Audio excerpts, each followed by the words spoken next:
x² + 6x + 9 બરાબર 0 વિવેચકનું મૂલ્ય શોધો. વિવેચકનું મૂલ્ય શોધવાનું છે. તો વિવેચક માટે સૂત્ર શું છે? બોલો. b બરાબર b² - 4 b² - 4ac. અહીંયા આગળ આપણે સૂત્ર પ્રમાણે a b અને c ની વેલ્યુ જોઈશે જે આપણને સમીકરણમાંથી મળી જશે. બોલો a ની કિંમત કેટલી થશે? 1 b ની કિંમત 6 c ની કિંમત 9 b ની કિંમત 6 6 નો વર્ગ ઓછા 4 a ની કિંમત 1 c ની કિંમત 9 6 નો વર્ગ 36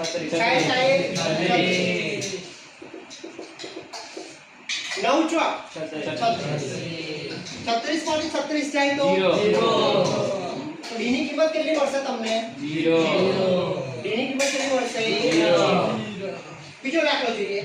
જો સમીકરણ 3x² + 4x - k બરાબર 0 નો વિવેચક, તો અહીંયા આપણને વિવેચક આપી દીધો છે. વિવેચક કેટલો આપ્યો છે? 12. તો k ની કિંમત શોધવાની છે.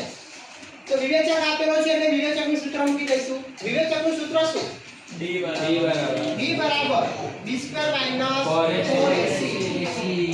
હવે અહીંયાથી વેલ્યુ મૂકવા માટે આપણે a ની કિંમત, b ની અને c ની કિંમત જોઈશે. a ની કિંમત બોલો 3 b ની કિંમત 4 c ની કિંમત -k d ની કિંમત કેટલી આપી છે? 112 b ની કિંમત 4 4 નો વર્ગ ઓછા 4 a ની કિંમત 3 c ની કિંમત -k 112 ના 112 4 નો વર્ગ 16 4 તારીખ 12 ગુણ્યા k -12 k minus plus 12 k. હવે મારે k ની કિંમત જોઈએ છે તો એની જોડે વાળું પદ કયું છે? 16 + 16 પેલી બાજુ મોકલી દઈએ તો શું થઈ જાય? માઈનસ 112 માંથી 16 કાઢો 96 બરાબર 12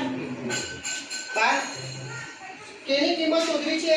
12 કયો સંબંધ છે અહીંયા? ગુણાકાર. સામે જાય તો ભાગાકાર. તો ભાગાકાર માટે k બરાબર 96 ના છેદમાં 12 છેદ ઉડે છે.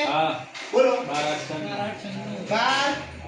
8 તો k ની કિંમત કેટલી મળશે? તો તમારો જવાબ આવશે 8.